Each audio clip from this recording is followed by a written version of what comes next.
Bonjour Alain, alors nous te remercions de nous inviter dans ton camping-car que tu as garé depuis quelques jours à Montléjon, en bas du sanctuaire de Montléjon.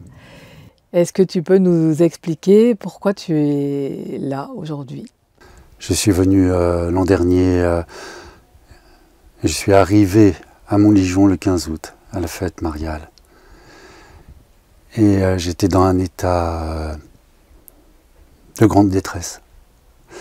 Puisque pour résumer la situation qui m'a amené ici rapidement, en fait, c'est que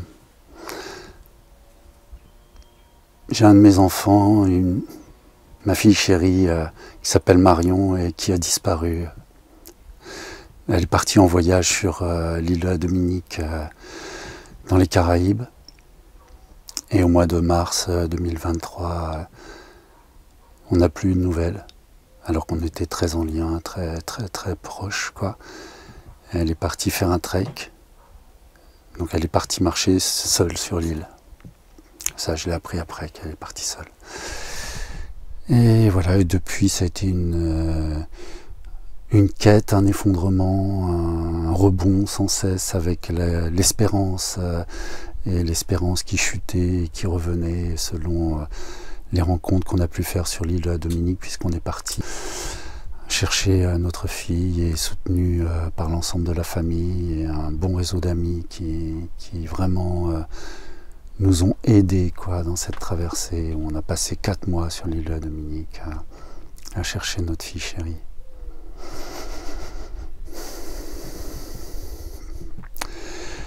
Et en revenant en France au mois de juillet, l'an dernier, j'ai mon ami Moïse qui me dit « Mais tu connais pas la chapelle Montléjon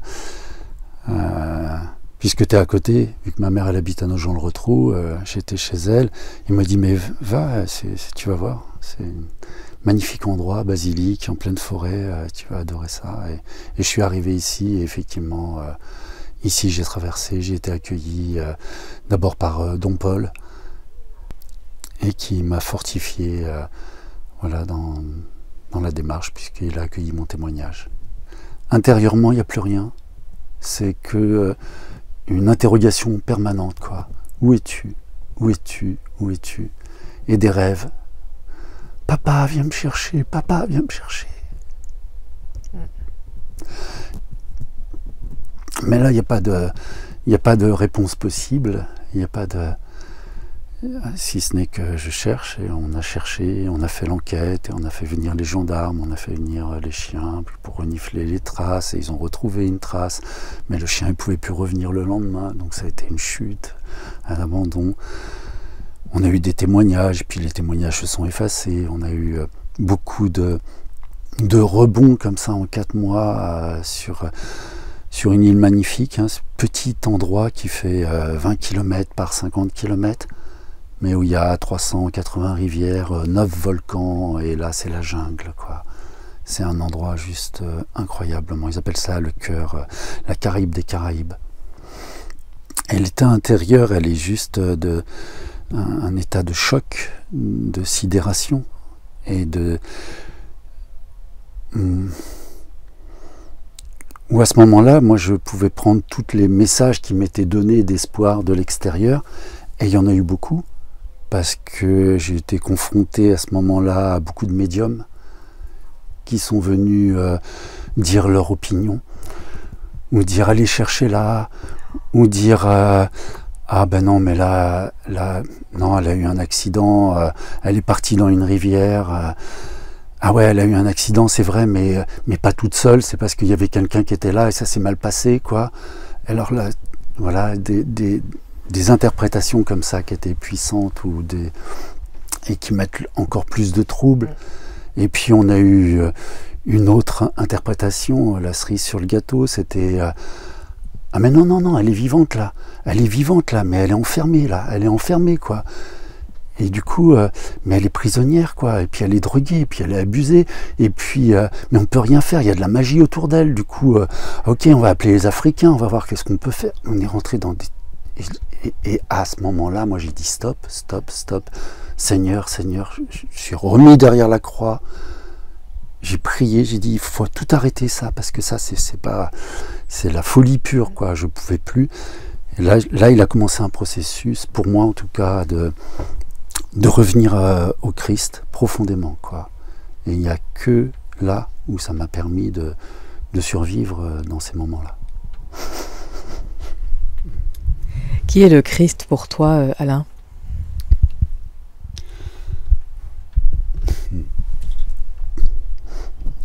Pour moi, comment je pourrais définir l'indéfinissable? Ça, je ne peux pas. Voilà. Par contre, je ressens une relation intime qui se passe dans la prière tous les jours. Et un espace de foi, d'espérance. Et l'endroit où quand je peux communier, en fait, où j'ai pu, et je pourrais, je le souhaite jusqu'à la fin de mes jours, retrouver de la paix, retrouver aussi de la joie, malgré tout cet espace de fracas intérieur. Pour moi, c'est celui qui m'a aidé à traverser en fait les vallées profondes de la folie, de la mort,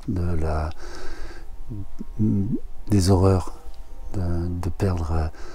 J'ai accompagné des personnes en fin de vie dans ma vie. Ça a été, j'avais fait une formation Jalmalve jusqu'à la mort, accompagner la vie. Et j'ai un ami qui m'a demandé de mourir à la maison puisque je m'occupais aussi d'un lieu d'accueil. Et j'ai accompagné, mais c'est assez cartésien, je peux accompagner à cet endroit-là. J'ai pu accompagner voilà, une compagne qui est décédée, j'ai pu accompagner des espaces à la mort où j'ai été confronté dans ma vie. Mais la disparition, je ne sais pas quoi foutre avec ça. Il y a un endroit, il n'y a pas prise, il n'y a pas de... c'est l'impuissance, quoi. C'est une forme de... Et là, la seule issue pour moi, c'est de m'en remettre. Juste m'en remettre. Que ta volonté soit faite. Je ne peux rien faire d'autre parce que sinon je meurs, quoi. Et c'est ça qui s'est passé depuis des mois. Si tu veux bien, Alain, on va reprendre depuis le moment où tu arrives en ce 15 août 2023 à la chapelle Montlégion. Et que se passe-t-il à ce moment-là ? Que se passe-t-il au moment où j'arrive à la chapelle Montlégion? Je suis garé ici avec mon camping-car. J'ai été communié.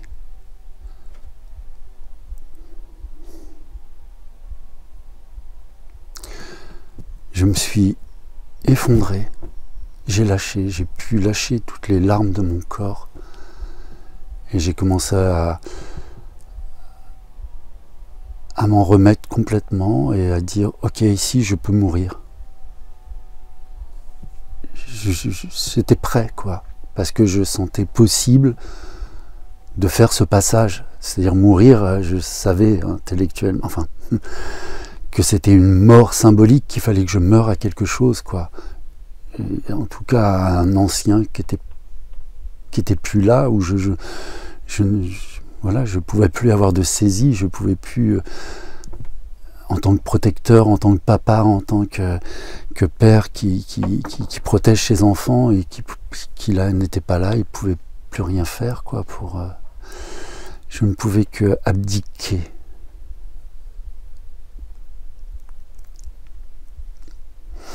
Abdiquer. Je crois, ouais, c'est le mot qui me vient, quoi, abdiquer, ouais. Amen. Voilà, je dis, ben voilà. Et il y a eu de la colère, mais ça n'a pas... Je dis, ben c'est comme ça, quoi.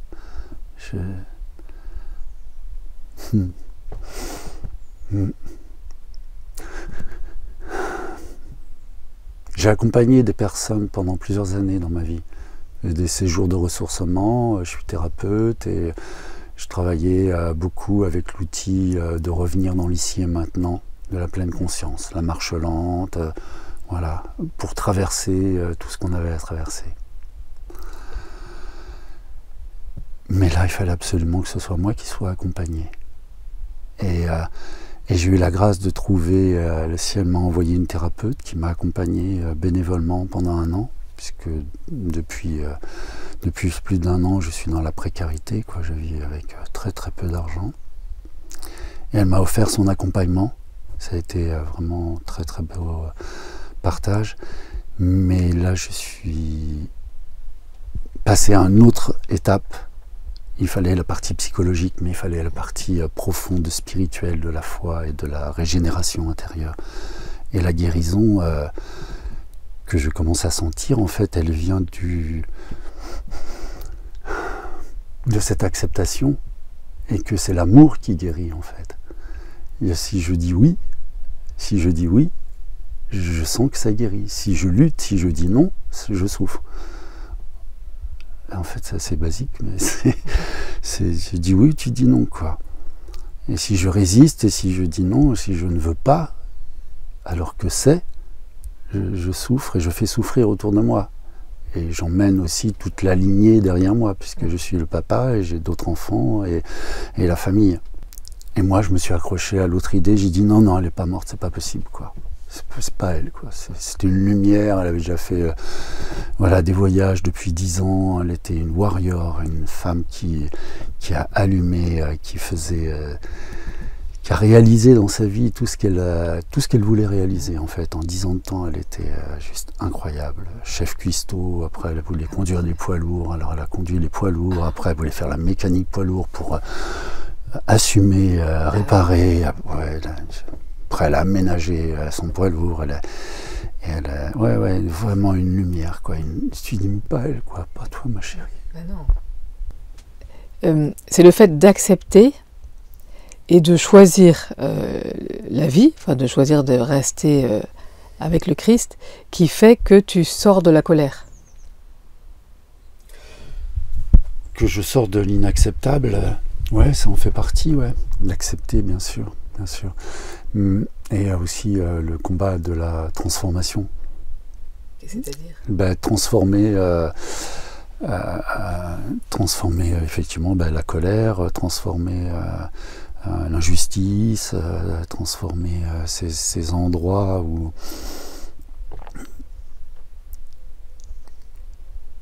moi j'ai lutté pour ne pas suivre ma fille, pour ne pas mourir. Je voulais plus, que j'avais plus la force. Hein.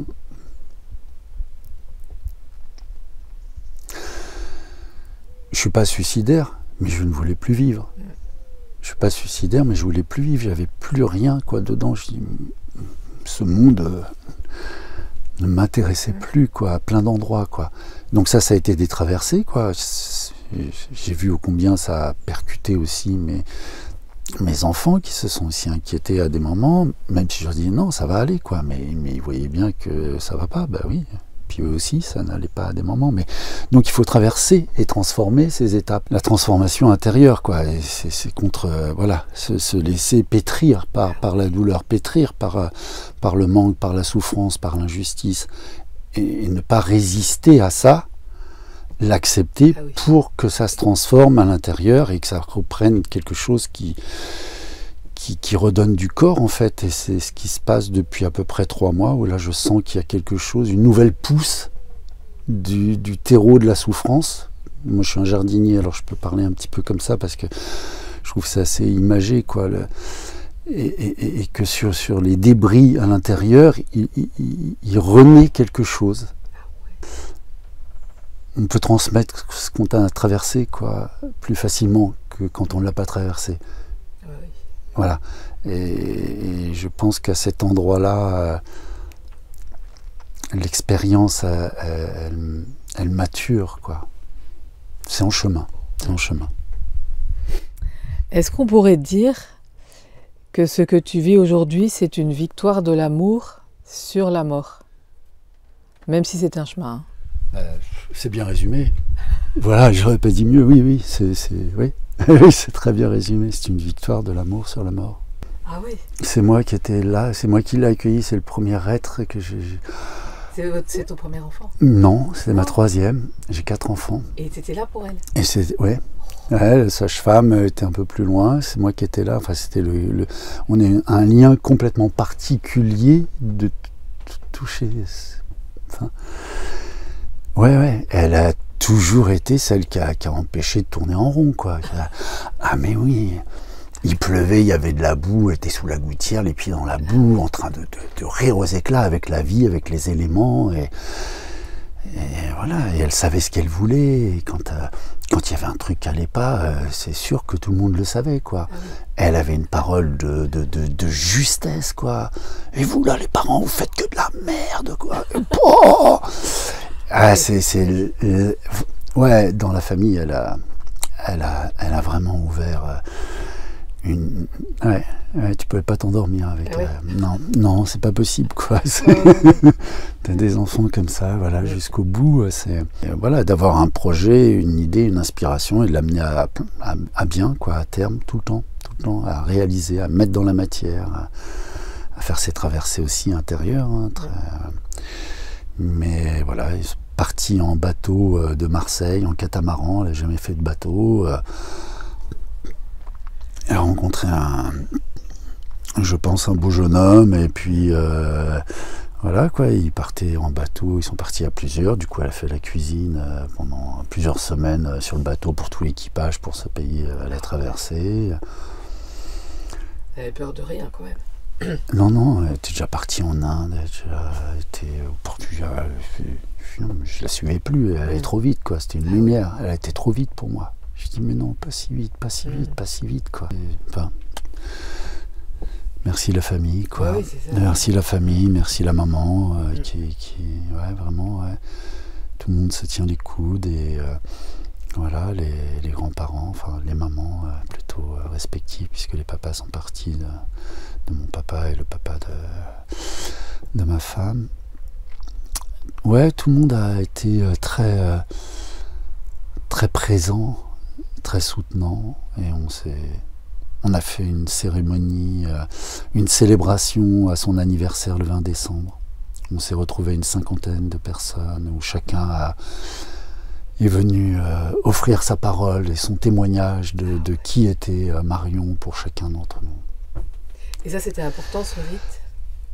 Je pense que c'était important parce que ça faisait presque un an en fait qu'on s'accompagnait, qu'on était accompagnés tous, et puis on était sur un espace ouvert où on est revenu sans notre fille, sans Marion, qui était aussi la chérie, voilà. Pour plein de personnes, c'était un vide, un manque, et le fait de poser une célébration pour honorer qui elle était, qui elle est, même si c'est plus visible, en tout cas, c'est toujours là, et la mémoire, elle est importante, je trouve, à partager, à arroser dans cet espace-là, et ça a fait du bien à tout le monde, en fait. Ça a été un moment très émouvant, quoi. On a pu vraiment prendre du temps et offrir des espaces d'authenticité et des témoignages de jeunes, quoi, aussi. C'était bouleversant, quoi. Et puis voilà, d'exprimer aussi, mais tu nous fais chier, quoi, où t'es parti, et que ce soit dit aussi, et qu'on ait rigolé, qu'on s'est pris dans les bras, qu'on a tous pleuré ensemble, qu'on s'est... Ouais, ça a touché tout le monde, parce qu'il n'y a pas que les parents, il n'y a pas que les frères et sœurs, il y a l'empathie de tous, quoi. On est tous, où on a un frère, une sœur, où on peut tous se mettre à la place. Qu'est-ce que c'est qu'une disparition, en fait, et comment je vivrais ça si ça m'arrivait. Du coup, ça vient interpeller dans un endroit d'interrogation, puisque c'est une interrogation. C'est une affirmation, disparue, mais c'est une interrogation. Oui, mais où? C'est quoi? T'es passé où? T'es où? Alors chacun, là, il fait dans son cœur, dans sa tête comme il peut. Hein. Moi, et ça bouge. Et moi, j'ai pas la même posture qu'il y a un an. Aujourd'hui, avec le chemin que tu as parcouru, le lien que tu as avec ta fille, en fait, il continue à grandir. Oui. Oui, bien sûr. Mais il s'est transformé aussi. Voilà. Il s'est transformé, c'est-à-dire je ne peux plus lui parler, je ne peux plus la prendre dans mes bras. Mais le lien, il est toujours là. Et voire même à un endroit assez unique. Je ne connaissais pas cette forme de lien, forcément, parce que j'avais un lien direct. Oui. Voilà. Mais là, c'est aussi un lien direct, mais plus visible. Donc, qui s'adresse à une part de relation. C'est aussi une forme de prière. Des fois, je ne sais même pas si je prie à Christ, à Marie ou à Marion. À qui je m'adresse, en fait. Enfin, si énergétiquement je peux le sentir, quoi. Ça, c'est pas la même. Mais des fois, en réponse, des fois, je sens une présence. Je dis, mais c'est quoi? C'est qui? Il y a ta prière personnelle, et puis est-ce que le fait de communier, l'Eucharistie, tout ça, c'est autre chose? Ah bah oui, c'est autre chose, oui. Parce que tu disais qu'avec ta maman, oui, c'est différent. Tu allé plusieurs fois à la messe et tout ça. Oui. Est-ce que ça t'aide? Est-ce que ça, dans ce que tu traverses, est-ce que c'est... Mais c'est fondamental. Pour moi, c'est fondamental d'aller prier, quoi. Je suis gourmand, vraiment, presque, de l'Eucharistie. Enfin, ça me met en relation avec un développement intérieur, spirituel, que voilà, c'est quoi la passion? C'est quoi mourir à la croix? C'est quoi... Il y a quelque chose qui est vécu de dedans et qui m'a rapproché justement au Christ.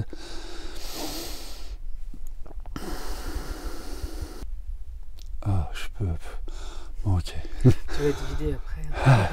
Non. Dans cet espace, quoi, de reliance avec Marie, c'est pas que je suis vidé, c'est que je suis lavé. C'est pas pareil. Mais oui, c'est plutôt ça. Je suis pas vidé, je suis lavé, quoi. Je peux... Ok, quoi, je peux me déposer, mais complètement, quoi. Je dis, moi, d'accord, tout va bien, quoi. Ok. Voilà. Comme on ferait avec son enfant, si on prenait dans ses bras parce qu'il a besoin, quoi. Tout va bien. Bah là, c'est d'être... Et de se laisser aller dans les bras de l'invisible, de Marie, de Jésus.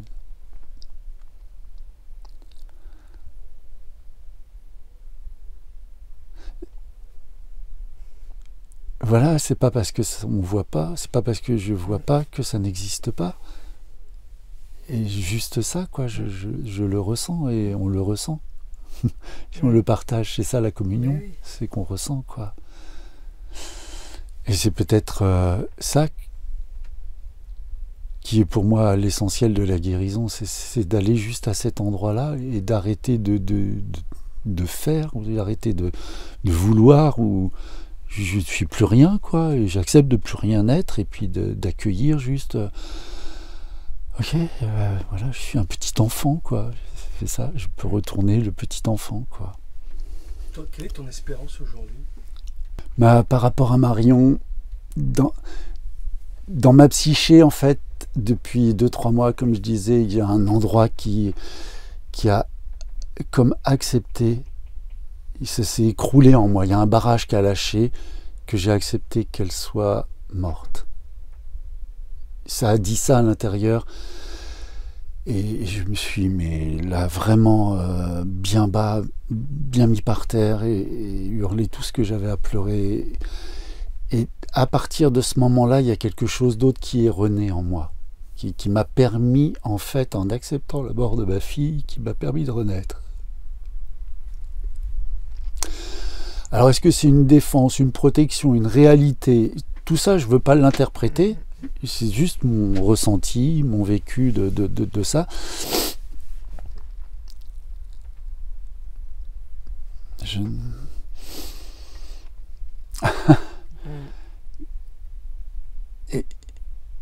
Et en moi, je sens aussi l'espace de l'espérance des possibles. Je dis, mais si elle doit revenir, elle va revenir, quoi. Et je crois commencer à pouvoir vivre avec ces deux espaces, ma psyché, elle commence à être... Parce que je devenais un peu fou quand même, vraiment, quoi. Alors, et là, il y a quelque chose qui a vraiment accepté quelque part. Mais il y a aussi, je le reconnais, un endroit qui dit, mais je ne sais pas. Et mais vraiment, ma chérie... Voilà quoi, s'il y a une nouvelle demain, s'il y a quelqu'un qui sait quelque chose, si on retrouve quelque chose, s'il y a une information, c'est le ciel qui va faire. Et je dis ok, j'accepte les possibles, j'accepte et je crois au miracle. Et oui, ça c'est sûr, je crois au miracle. Je pense que si on ne croit pas au miracle, on n'a pas la foi. Parce que voilà, ça vient à un endroit où oui, je crois au miracle. Amen. Amen. Au niveau de ma foi, où j'ai la foi, mais est-ce que je peux le voir, le Christ? Est-ce que je peux voir Marie? Et il y a quelque chose où ça chemine en moi, d'un point de vue de la paternité, d'un enfant qui effectivement a apparu au monde. On l'a accueilli pendant plus de 25, 26 ans et a disparu. Et nous, on est tous apparus à un moment donné dans ce monde, et on va tous aussi disparaître de ce monde physiquement. Il y a même une phrase qui dit « Je suis dans ce monde, mais je ne suis pas de ce monde ». Il y a une sorte de parallèle, effectivement, une dichotomie presque, de dire « Ben non, t'es plus là, t'es peut-être morte à un endroit, t'es peut-être renée à un autre endroit, passée dans une autre pièce, ou bien tu vas peut-être réapparaître. Et peut-être que le Christ, c'est ça aussi, l'espérance, où on attend qu'il revienne, parce qu'il a été là, et puis il a pu être, et puis on appelle tous, et on va tous prier, parce qu'on se dit, non, c'est trop le bazar, là, il faut faire quelque chose quand même, Seigneur, on se t'en prie, viens, quoi, on n'en peut plus. Est-ce que tu es seul là sur ce chemin, ou est-ce que tu es accompagné? Ah, je me sens accompagné tous les jours. Mais oui. Non, ça n'existe plus, la solitude là. Mais les éléments de réponse, moi je me méfie beaucoup de mes interprétations, quoi. Voilà. Et je pense que je suis vraiment encore un peu sourd, un peu aveugle.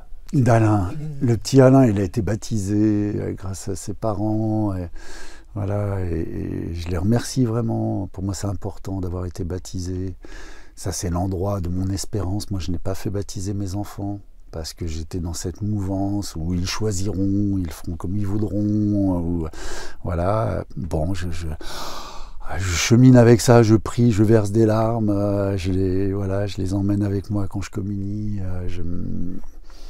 Il y a un chemin intérieur à cet endroit-là. J'ai été pendant très longtemps, je crois, très en colère contre la religion. Comment je l'ai appelé, le dieu de pouvoir. Et moi, je cherchais le dieu d'amour. Et je n'arrivais pas, quoi. Donc j'ai été en quête. Depuis, je crois, tout le temps, j'ai été en quête de... Je dis non, mais il y a un bug là, quelque part. C'est pas possible, ce monde, c'est quoi ça? C'est quoi la pollution? C'est quoi ce stress, le bruit, la guerre partout? Je comprends pas. Je comprends pas. Je comprenais pas et je trouvais pas quelqu'un qui pouvait m'expliquer, avoir des mots compréhensibles pour moi. À l'école, non, je comprenais pas ce qu'on voulait de moi. Je me dis mais non, mais c'est pas ça la vie. Je suis pas là pour apprendre ce que l'autre il a appris, qu'il me le mette dans ma tête. Moi, je suis là pour me découvrir. J'étais plus dans une démarche de dire, voilà, c'est quoi la communication, comment ça fonctionne. Alors qu'on me disait, ben non, tais-toi, assis-toi, bouge pas. Bon, enfin, donc je me suis rabaissé beaucoup à un endroit, j'ai replié mes ailes, tout petit je me suis devenu asthmatique, et ça a duré pendant plus de 30 ans, quoi, parce que j'ai tout fait dans ce monde. J'ai connu la maladie très jeune, et à faire des nuits, voilà, à l'hôpital, réanimation plusieurs fois, enfin bien cogné le truc, longue maladie, quoi.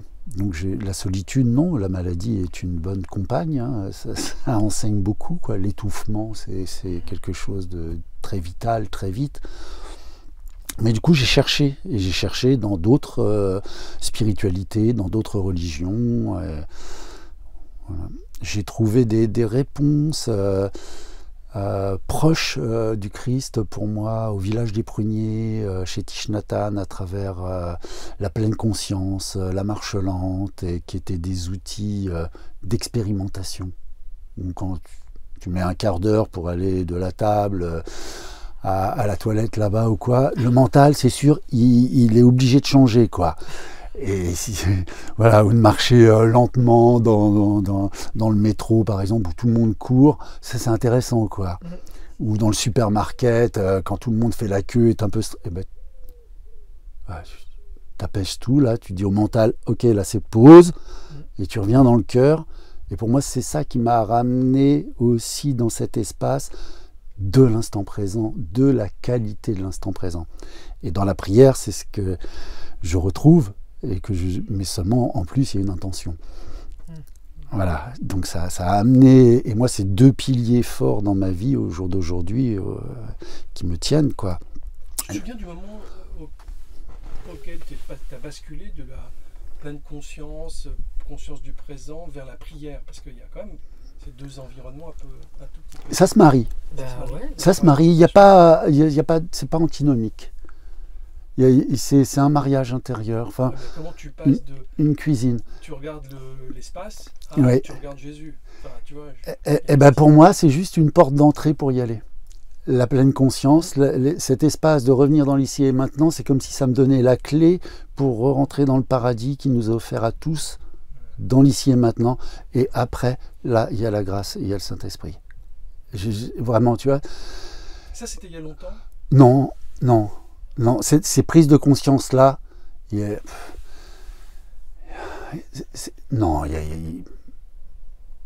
5, 6 ans, ça s'est fait tranquillement, quoi.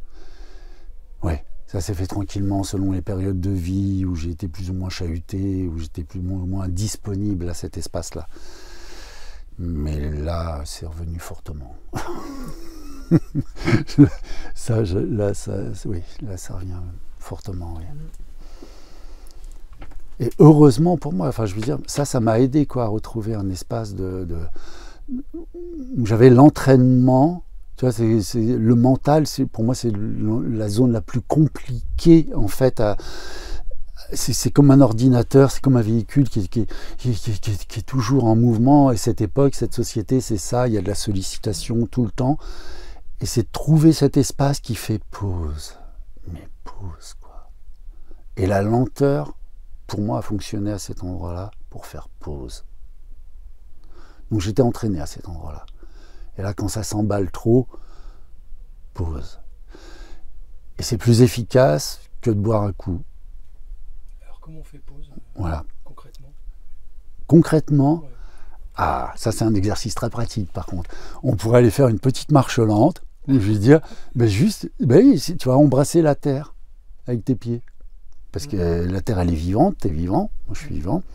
Mais à chaque fois que tu piétines la terre, tu lui fais mal, ou bien tu la caresses, comme ta femme. Ou, voilà. Et ben c'est ça, c'est ce rapport au vivant directement.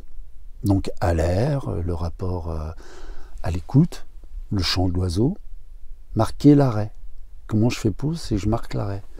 C'est un peu la méthode Vitoz aussi, ça. Oui. Mais de toute façon, on se reconnecte à nos 5 sens pour prendre conscience de la réalité ici et maintenant. D'ici et maintenant, revenir dans cet espace, ça c'était le bouddhisme qui a été... oui. Mais le Christ, il a dit, il n'y a que dans le présent, quoi. L'héritage, il est dans le moment présent. Et c'est ce qui fait que on ne trouve pas la paix, c'est que tout le monde court et que ce monde va de plus en plus vite. Moi, j'ai rêvé au Covid, j'ai dit, mais quel bonheur, on va s'arrêter. Et du coup, on aurait pu profiter de cet espace pour revenir et observer, vraiment, c'est l'observation. Je marque l'arrêt, j'observe. Et la cloche, quand elle sonne, pour moi, c'est ça, c'est un rappel. Moi, quand la cloche sonne, ok. Je peux... Bon. Et respirer, juste, c'est un outil. Ah, je prends conscience que là, je respire. La vie m'est donnée à chaque inspire. La vie m'est donnée à chaque inspire. Alors d'abord, ça me tire le matin tôt, entre 4h, 5h, 6h du matin, tous les matins. Mais ça fait des années, je suis réveillé tôt le matin. Donc là, je prie. Tu te recouches pas, tu pries. Ah oui. Et je peux me rendormir une demi-heure, si je suis fatigué, je m'endors. Mais d'abord, je prie. Et prier, c'est quoi? Tu sors de ton lit Ah bah, ça dépend de ma fatigue. Je peux effectivement sortir de mon lit, me mettre debout et puis prier avec le chapelet. Avant, je le faisais avec le mala, maintenant c'est le chapelet. Voilà. Mais l'intention est la même, mais c'est orienté autrement. Et c'est ça que... Merci Seigneur. Au jour d'aujourd'hui, en tout cas, j'en suis ravi. Et c'est aussi... mais c'est adorer, c'est louer, c'est remercier, c'est rendre grâce. Je veux dire... Qui je suis, moi, pour m'animer. Je suis incapable de m'animer. Il n'y a que la vie qui peut m'animer. Donc, juste, je me mets là et je me dis, ah, mais oui, c'est cadeau, quoi. Tout est cadeau, tout le temps. Tout est offert à chaque instant. Et du coup, j'écoute mon corps. Moi, en tant qu'asthmatique, ex-asthmatique, je veux dire, la respiration, ça a été l'endroit, tu vois. Ah, j'ai mais respirer, juste ça, mais respirer, quoi. Tout est là. Donc, voilà, ça c'était la première porte d'entrée pour moi, c'était la respiration. Revenir à la vie par la respiration. Et dépolluer le corps par la respiration. Donc là, j'ai appris. Donc la prière, le matin, l'après-midi, ça marche très bien. Voilà. Et puis s'accorder, pour moi, là, je fais un pèlerinage, je suis en chemin, là, depuis quelques semaines, là, j'ai quitté mon domicile, mon Ardèche chérie, et je pèlerine. Donc, s'il y a une église, je vais dans une église. Tu avais mis le cap sur Montligeon? Qu'est-ce qui s'est passé là? J'ai mis en premier le cap sur Montligeon parce que c'était le 15 août, j'ai dit il faut que je sois à Montligeon, quoi. Cette année, puisque j'y étais l'an dernier, parce que l'an dernier, le 15 août, ça m'a accueilli. La chapelle Montligeon m'a accueilli. Donc là, j'ai fait ma traversée, quoi. J'ai commencé Donc je voulais revenir cette année, ça faisait 1 an, date anniversaire, le 15 août, et le 15 août au soir, j'étais ici, j'ai roulé toute la journée et je suis arrivé. C'était important pour moi, peut-être l'an prochain sera comme ça, peut-être ce sera différent, mais en tout cas, je ferai ce que ça me dit de faire. J'essaye d'écouter cet espace-là, en tout cas. Et le 15 août 2023, comment tu t'étais retrouvé 24, comment tu t'étais 23. Comment tu t'étais retrouvé? Je me suis retrouvé ici grâce à mon ami d'enfance, Moïse, que ça fait 50 ans qu'on se connaît, mon ami Moïse, et qui m'a dit, mais Alain, t'es chez ta mère là à Nogent-le-Rotrou, va à la chapelle Montligeon, c'est à côté, moi je connais cet endroit, ça va te plaire. Et là je suis arrivé là, effectivement, c'était la fête à Marie. Ma fille s'appelle Marion. Enfin, j'ai fondu, j'ai craqué, j'ai tout lâché, quoi. J'ai dit ok, quoi. Et là, ça a commencé un processus où j'ai dit ok, ben, je crois qu'ici j'ai trouvé un ancrage, quoi. Spirituellement, j'ai trouvé mon église, quoi, un endroit. Il y aurait une reliance qui est marquée à vie, quoi. Et Don Paul, voilà, on s'est accueillis, il m'a accueilli, et puis là tout à l'heure, de revoir Don Paul, il me dit mais tu veux pas faire enregistrement là? Je dis mais moi jamais je parle devant une caméra, je sais pas, c'est pas possible, un truc pas. Et puis je dis mais si c'est ça, et ok, je dis oui, quoi. Je veux dire oui, en fait je veux dire oui, je veux arrêter d'avoir peur, de me planquer, de dire non et tout ça, je veux dire oui et oser ma parole et oser mon témoignage, quoi. Mais tout ça, c'est grâce à elle encore. Tout ce que les gens là, ils vont pouvoir écouter, tout ce que c'est vraiment, quoi. Elle est la déclencheuse, quoi. Ah non, mais on va se retrouver, c'est évident. Mais je n'ai aucun doute là-dessus, quoi. Mais vraiment. Tu vois, ici ou ailleurs, mais j'en suis certain, quoi. Mais certain. J'ai cette foi, cette conviction. Oui, oui. Et c'est pour ça que je peux dire oui à la vie, quoi. Je peux dire oui à la vie. Et aussi ne pas plus avoir peur des temps qui sont là. Où j'ai eu très très peur de cette période. Je voulais pas, je trouvais trop violent ce monde. Mais là, non, il y a un espace, on va traverser, quoi. Et on va traverser par la foi. On ne va pas traverser si on n'a pas la foi. Par contre, là, je prie. Là, je prie pour ceux qui n'ont pas la foi. Mais vraiment, je sens que c'est ça. Il faut revenir là. Il faut revenir à cet espace d'intime, quoi. D'intimité. C'est une relation intime. Merci beaucoup. Merci des partages et de l'écoute.